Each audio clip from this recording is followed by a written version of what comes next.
അല്ല വിണ്ണിലോ അല്ല നെഞ്ചിലാണ് എന്റെ ചെങ്കൊടി. ജീവിതം തന്നു പോയവർ അന്ന് ചോരയിൽ തീർത്ത എന്റെ ചെങ്കൊടി. ഓർമ്മയിൽ എത്രയോ ഓർമുഖം ഞങ്ങളിൽ ജ്വാലകൾ തീർത്തിടുന്നു ലാൽസലാം. നെഞ്ചിലെ താളവും ഈ ഗുലാബിനോളവും ഒത്തുചേർന്നു ഒന്നുപോലെ ലാൽസലാം. അന്ന് ചങ്കുറപ്പിനുള്ളിലായി ചേർത്തുവെച്ച ചെങ്കൊടി ചന്തമോടെ പാറിടുന്നു നല്ല നാടിനാം. ലാൽസലാം ലാൽസലാം ലാൽസലാം ലാൽസലാം ലാൽസലാം ലാൽസലാം ലാൽസലാം ലാൽസലാം.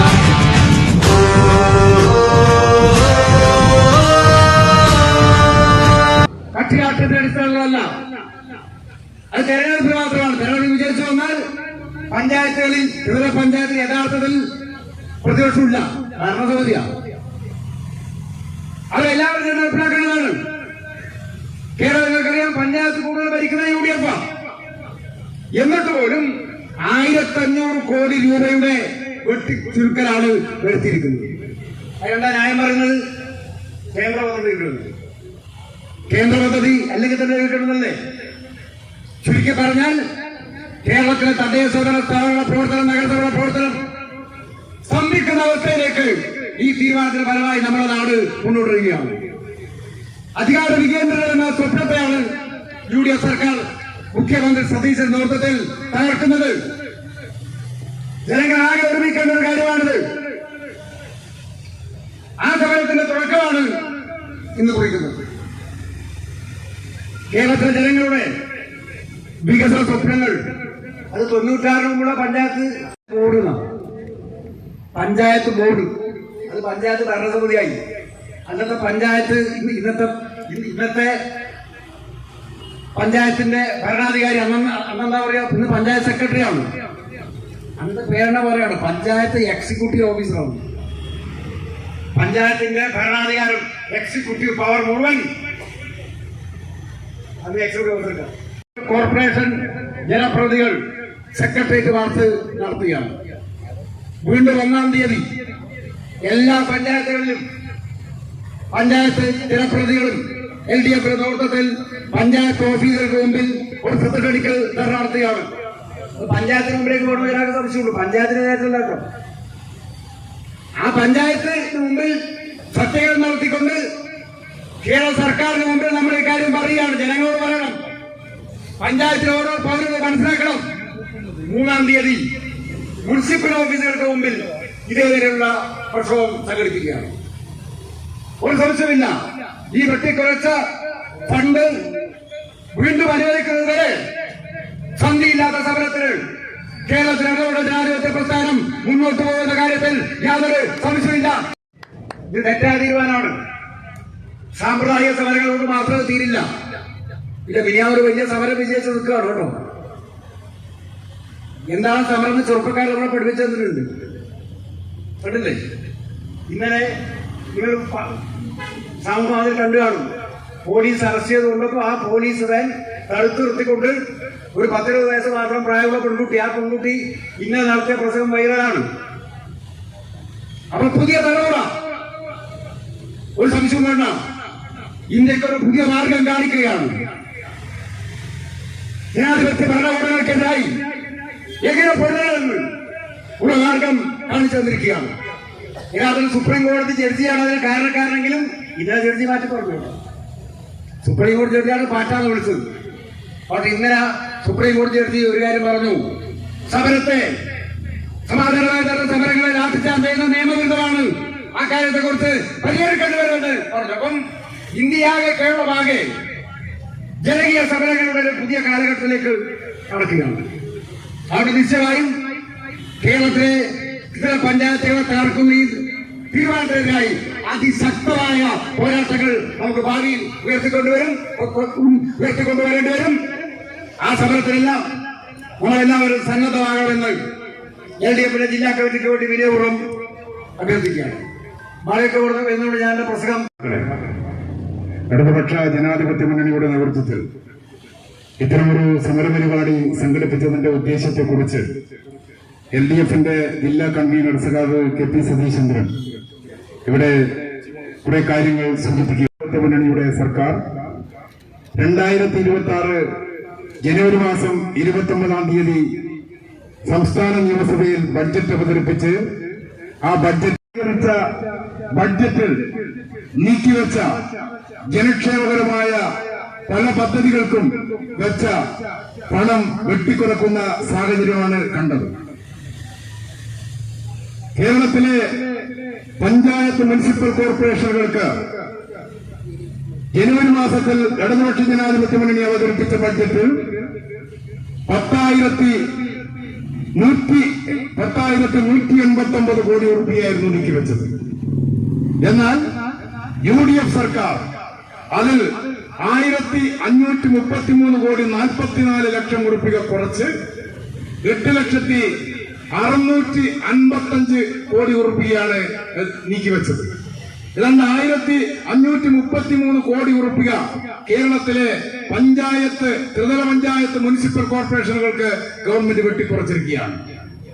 അതിന്റെ അനന്തരഫലമെന്തെന്ന് കൃത്യമായി അറിയുന്ന ആളുകളാണ് ഈ സമരത്തിൽ പങ്കെടുത്തിരിക്കുന്ന മഹാഭൂരിപക്ഷം ആളുകളും.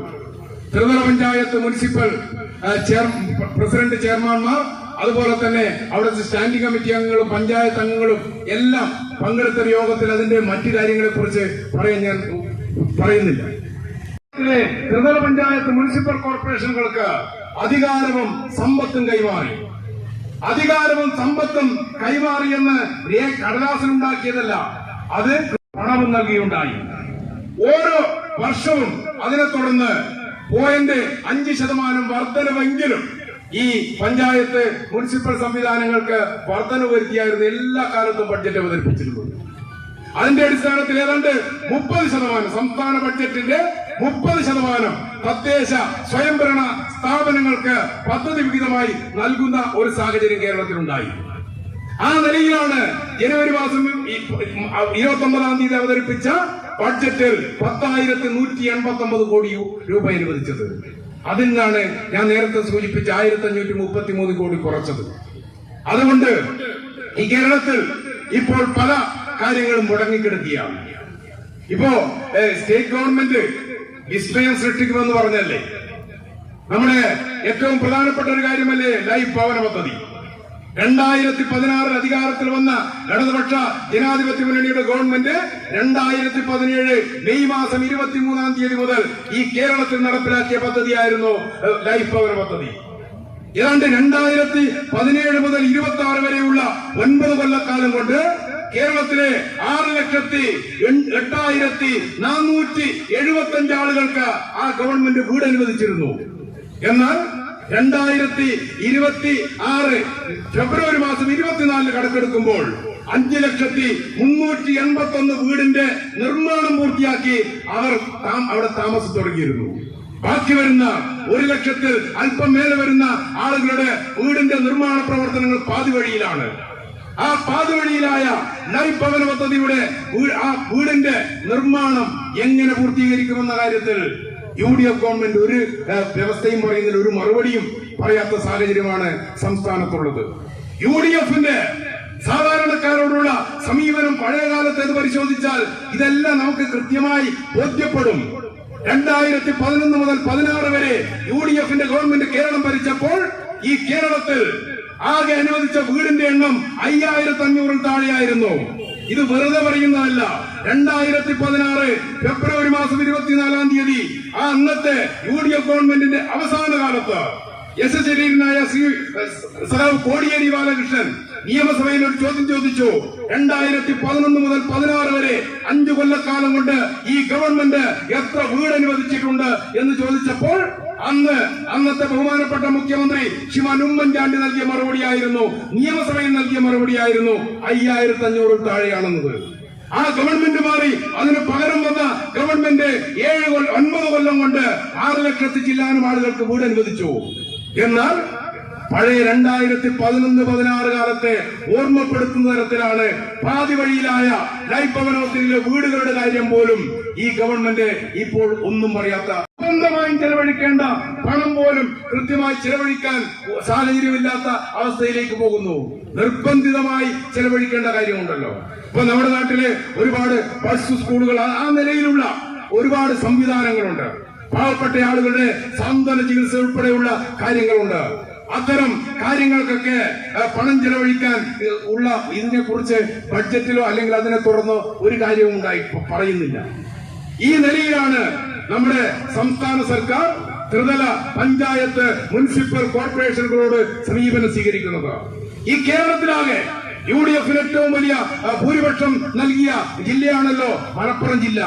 ആ മലപ്പുറം ജില്ലയിലെ മുനിസിപ്പാലിറ്റികൾക്ക് ഇടതുപക്ഷ ജനാധിപത്യ മുന്നണിയുടെ ബഡ്ജറ്റ് 87 കോടി ഉറുപ്പിക അനുവദിച്ചപ്പോൾ UDFന്റെ പുതിയ ബഡ്ജറ്റിൽ 27 കോടിയായി അത് ചുരുക്കിയിട്ടുണ്ട്. അങ്ങനെ ഒരുപാട് മണ്ഡലങ്ങൾ, ഒരുപാട് ജില്ലകൾ, എല്ലാം നമ്മുടെ ജില്ലയിലെ കണക്ക് നേരത്തെ ഇവിടെ പറഞ്ഞു.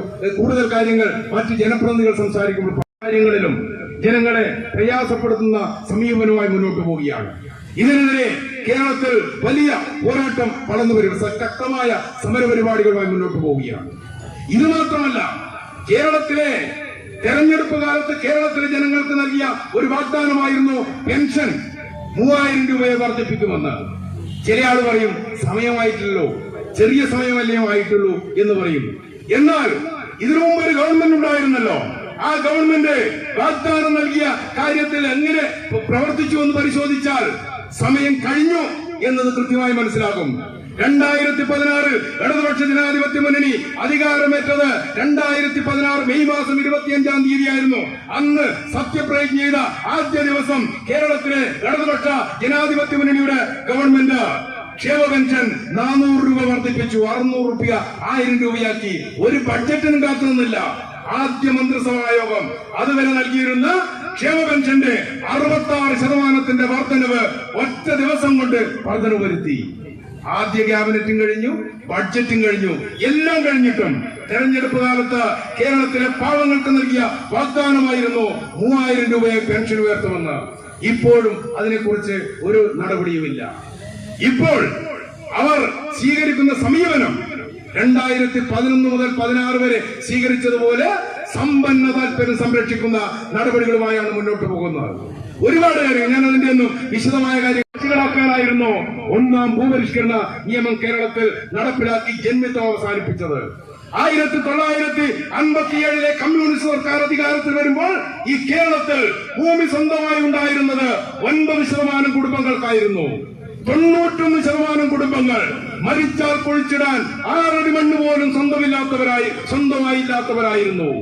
ആ കേരളത്തെ 2026 പരിശോധിക്കുമ്പോൾ 97% കുടുംബങ്ങൾ ആ ഭൂപരിഷ്കരണ നിയമത്തിന്റെ ഫലമായി ഭൂമിയുടെ അവകാശികളായി മാറി.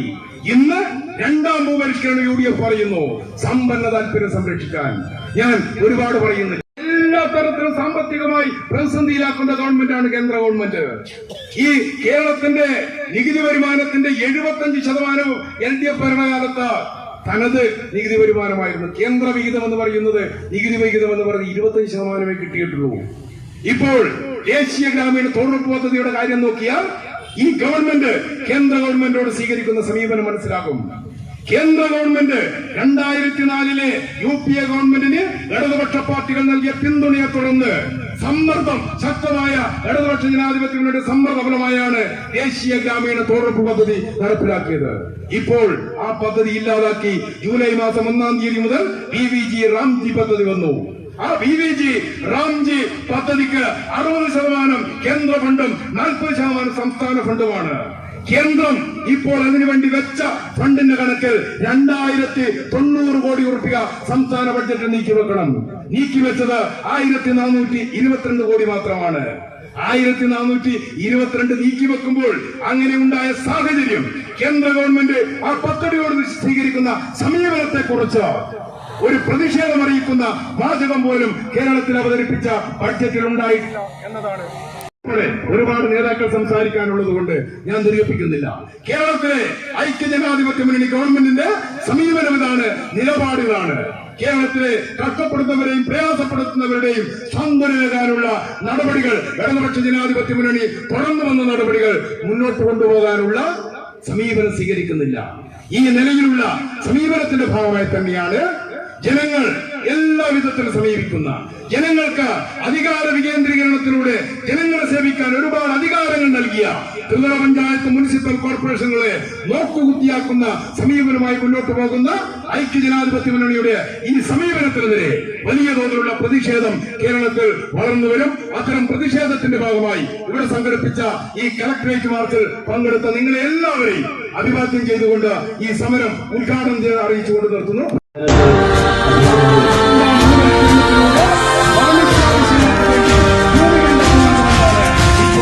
മണ്ണിലോ അല്ല വിണ്ണിലോ അല്ല നെഞ്ചിലാണ് എന്റെ ചെങ്കൊടി. ജീവിതം തന്നു പോയവർ അന്ന് ചോരയിൽ തീർത്ത എന്റെ ചെങ്കൊടി. ഓർമ്മയിൽ എത്രയോ ഓർമുഖം ഞങ്ങളിൽ ജ്വാലകൾ തീർത്തിടുന്നു ലാൽസലാം. നെഞ്ചിലെ താളവും ഈ ഗുലാബിനോളവും ഒത്തുചേർന്ന് ഒന്നുപോലെ ലാൽസലാം. ചങ്കുറപ്പിനുള്ളിലായി ചേർത്തുവെച്ച ചെങ്കൊടി ചന്തമോടെ പാറിടുന്നു നല്ല നാടിനാം. ലാൽസലാം ലാൽസലാം ലാൽസലാം ലാൽസലാം ലാൽസലാം ലാൽസലാം ലാൽസലാം ലാൽസലാം.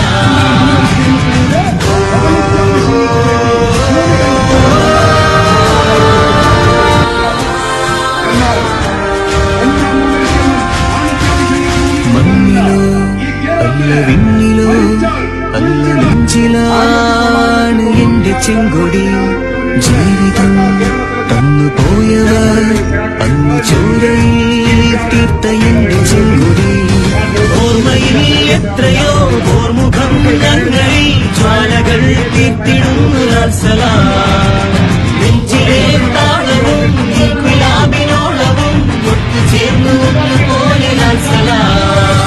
ചങ്കുറപ്പിനുള്ളിലായി ചേർത്തുവെച്ച ചെങ്കൊടി ചന്തമോടെ പാറിടുന്നു നല്ല നാടിനാം. ലാൽസലാം ലാൽസലാം ലാൽസലാം ലാൽസലാം ലാൽസലാം ലാൽസലാം ലാൽസലാം ലാൽസലാം.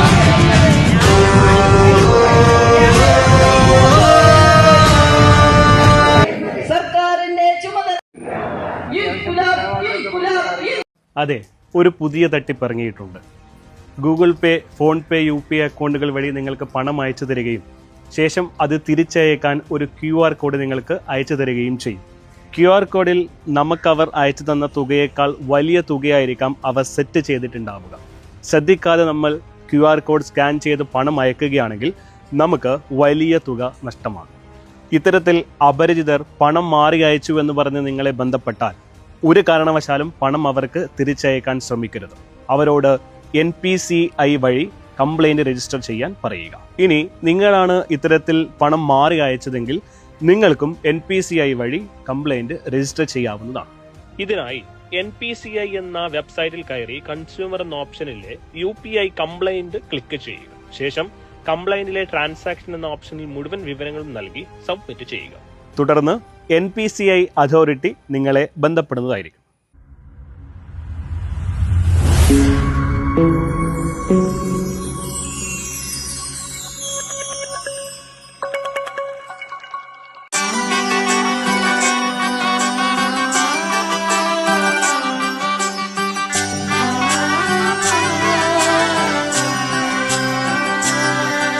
ഇവളണിയും പൊന്നല്ലേ, കനവുണരും ദിനമല്ലേ, മൊഞ്ചത്തി പെണ്ണിൻ നിൻ മനം,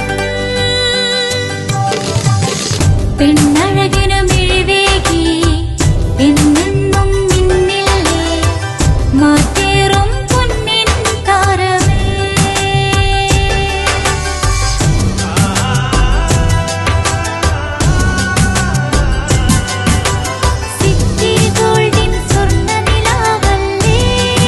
City Gold, Gold and Diamonds, Kerala and Karnataka, the glow of purity. വീടായാലും ഇൻഡസ്ട്രിയിലായാലും ബിസിനസ് വിദ്യാഭ്യാസ സ്ഥാപനങ്ങളോ മതപരമായ സ്ഥാപനങ്ങളോ ആണെങ്കിലും വയറിംഗ് വർക്കുകൾ HT LT കണക്ഷൻ എന്നിവയ്ക്ക് ഗവൺമെന്റ് ലൈസൻസ്ഡ് ഇലക്ട്രിക്കൽ കോൺട്രാക്ടറായ പള്ളങ്ങോട് ഇലക്ട്രിക്കൽ വർക്സിനെ തന്നെ ഏൽപ്പിക്കണം. പണി കമ്മിറ്റ് ചെയ്ത സമയത്ത് തന്നെ തീർത്തു തരും. കൂടാതെ നിങ്ങളുടെ സ്ഥാപനത്തിൽ അനുമതിയില്ലാതെ ജനറേറ്റർ സ്ഥാപിച്ചിട്ടുണ്ടെങ്കിൽ പള്ളങ്ങോട് ഇലക്ട്രിക്കൽ വർക്സിനെ ഏൽപ്പിച്ചോളൂ. എല്ലാവിധ പേപ്പർ വർക്കുകൾ സഹിതം ഉത്തരവാദിത്തത്തോടെ തന്നെ വർക്ക് പൂർത്തിയാക്കാം. കോൺടാക്ട് ചെയ്യൂ 9496 200 200 9497 500 600.